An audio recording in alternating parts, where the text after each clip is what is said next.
예, 안녕하세요. 녹천입니다. 예, 저번 시간에 이어서, 이제 실제 인간의 뇌가 어떻게 움직이는지 한번 보겠습니다. 히스토리 상에서도 가장 근본이었지만 사실 우리가, 머신러닝이 하고 있는 일은 인간의 뇌를 시뮬레이션하고 흉내내는 거기 때문에 인간의 뇌처럼 기계를 동작시킬 수 있느냐의 문제이기 때문에 그러면 가장 근본적인 질문부터 먼저, 이해가 되고 해결이 되고 지나가야 됩니다. 그러니까 그럼 인간의 뇌는 정말 어떻게 움직이고 있냐라는 거죠. 아직도 뭐 100% 명확하게 우리가 알고 있는 건 아니지만 지금까지 이제 과학자들이 밝혀낸 그 내용이 있습니다. 그거를 기반으로 간단하게 설명을 조금 하면 설명을 하고 나서 제가 뒤에서 설명을 드리겠습니다. 이게 무엇과 닮아 있는지를 아마 제 설명을 들으시면 이해가 되실 것 같은데요. 먼저 인간의 뇌는 일단 가장 기본적인 거는 다들 아시겠지만 뉴런이라는 걸로 되어 있습니다. 그래서 여기 보시면 여기 뉴런들이 이렇게 있고요. 이 뉴런들이 따로따로 떨어져 있을 때는 아무 의미가 없죠. 이 뉴런들이 서로 연결이 돼야 되는 거죠. 서로 연결이 돼서 자기들끼리 자극을 주고 이러는데 이 자극이라는 게 곧 신호가 되는 거겠죠. 근데 이 신호가 어떤 다른 신호가 아니고요. 실제로 전기적인 신호입니다. 그게 전기적인 신호라는 것을 같이 한번 보도록 할게요. 앞쪽 뉴런이 이쪽 파트고요. 그 다음에 이 뒤쪽 뉴런이 이쪽 파트라고 보시면 됩니다. 그래서 여기 시냅스에서 서로 만나게 되는데요. 만났을 때 이 말단부에서 어떤 일이 일어나느냐 하면 앞쪽 뉴런에서 전기적인 신호가 실제로 옵니다. 그 전기는 어떻게 발생되는지는 이 밑단을 설명하면서 제가 설명을 드리도록 할게요. 어쨌든 일단은 전기적인 신호가 첫 번째 전기적인 신호가 이렇게 들어오게 됩니다. 내려오게 됩니다. 이 세포 벽을 타고 내려오게 되고 그랬을 때 여기 지금 그림에는 없는데 여기 보이는 요렇게 생긴 애들이 문이라고 생각하시면 됩니다. 문. 그러니까 어떤 물질을 이렇게 이동시켜서 넣어주기도 하고 넣지 못하게 이렇게 막고 있기도 하고 그래서 이거를 보통 이온 채널이라고 부르는데요. 뇌에서 동작하는 것 중에 그러니까 기억과 그러니까 학습 또는 그러니까 기억 뭐 이런 것들과 연관되어 있는 두 개의 중요한 이온 채널이 있습니다. 여기 채널은 실제로 뭐 100여 가지가 넘는다고 합니다. 근데 그 모든 채널을 다 우리가 이해할 필요는 없고요.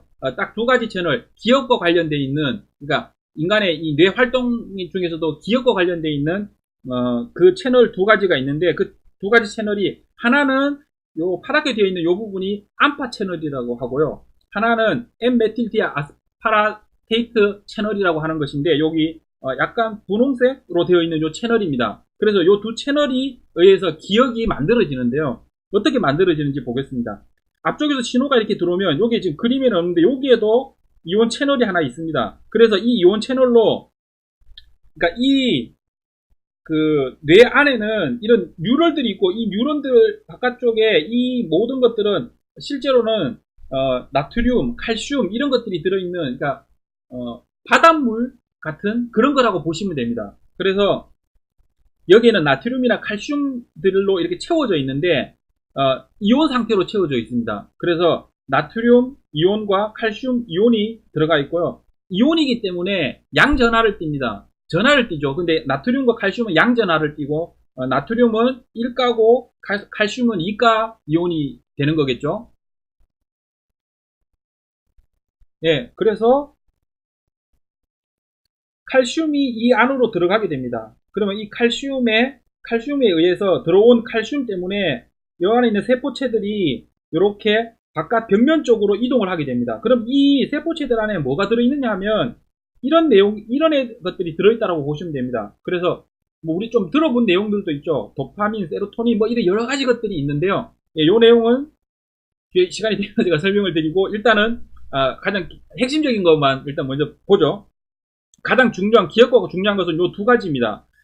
글루타메이트랑 가바라는 놈인데요. 그러니까 글루타메이트는 흥분성이고 가바는 억제성이라고 되어 있는데, 그러니까 이 신경세포를 흥분시키는 것과 그렇지 못한 것들이라고 보시면 되고요. 자, 그거는 설명을 드릴게요. 어쨌든 이런 물질들이 포함되어 있는 세포체들이 이제 외부 벽면 쪽으로 이동을 하게 되죠. 칼슘이 안쪽으로 들어옴으로 인해서. 그래서 이동을 하면 이 벽면 쪽에 붙으면 요게 이렇게 터지게 됩니다. 터지게 되면 이 안에 들어있던 내용물들이 나오겠죠. 그 중에서 글루타메이트가 여기 이온 채널에 이렇게 붙습니다. 이렇게 갖다 붙으면 어떻게 되느냐면 여기에 문이 흥분이 되는 거죠. 그러니까 그래서 이 흥분성이라 그러는데 이게 열립니다. 열리는 게 이제 흥분이 된다라고 얘기를 하는 건데, 예, 이게 열리면서 이 안으로 나트륨이 들어가게 됩니다. 나트륨이 들어가게 되면 일단 기본적으로 세포는 대략 마이너스 70mA를 가지고 있습니다. 이게 어차피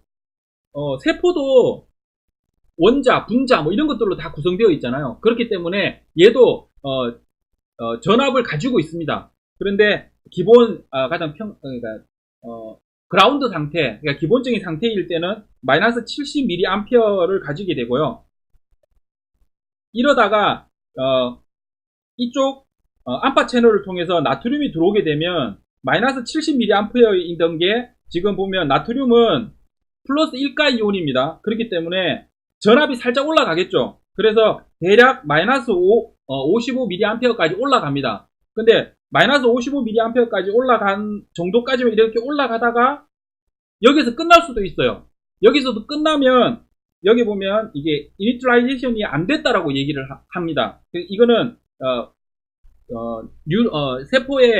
세포가 아니죠. 그러니까 신경세포의 액션 포텐셜 그림인데요. 액션 포텐셜 그림이 최초에 들어왔다가 나트륨이 들어오게 되면 이렇게 전압이 조금 올라갑니다. 전위가 조금 올라가다가 그 다음에 얘가 더 이상 올라가지 않으면 여기에서 실패를 하게 되죠. 이걸 계속 제가 강조하는 이유가 이 뒤쪽에서 학습을 할 때 이게 수학적으로 이것들을 어떤 식으로 학습을 하는지를 이해를 하려고 이걸 강조해서 설명을 드리는 겁니다. 그러다가 나트륨이 좀 많이 들어왔어요.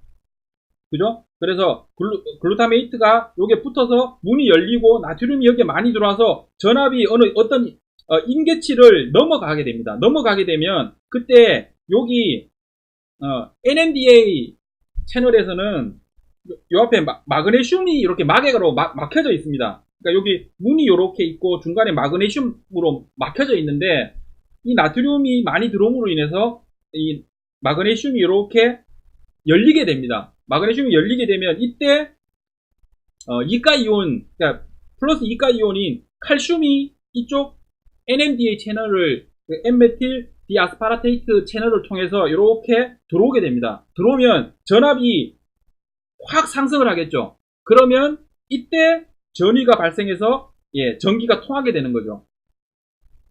원리는 이런 식으로 동작을 하는 뉴럴 세포들이 이런 식으로 동작을 하게 됩니다. 그랬을 때 여기에서 나오는 이 글루타메이트라는 것을 통해서 이제 이온 채널을 오픈하게 되고 오픈됨으로 인해서 전기가 통하게 되는 거죠. 실제로 뇌가 이렇게 전기가 통하고 있다는 것이고 이 전기가 통하는 그래프를 보게 되면 실제로 우리가 보통 알고 있는 이런 이진의 전기 신호와 비슷한 형태를 가지고 있다는 거죠. 그리고 이 뉴럴을 통해서 전기가 통하는 것을 통하는 이 뉴럴 세포들의 이 수없이 많은 지금은 여기 하나만 제가 그렸지만 뉴럴들이 있으면 이 뉴럴하고는 또 얘가 시냅스가 연결이 되겠죠. 그러니까 이런 것들이 수없이 많은 시냅스들이 연결이 되어 있는 이 상황 안에서 어떤 경우에는 전기가 통하고 어떤 경우에 전기가 통하지 않는 이 과정들을 통해서 뇌가 생각을 하고 기억을 하고 그 다음에 전기적인 신호를 보내서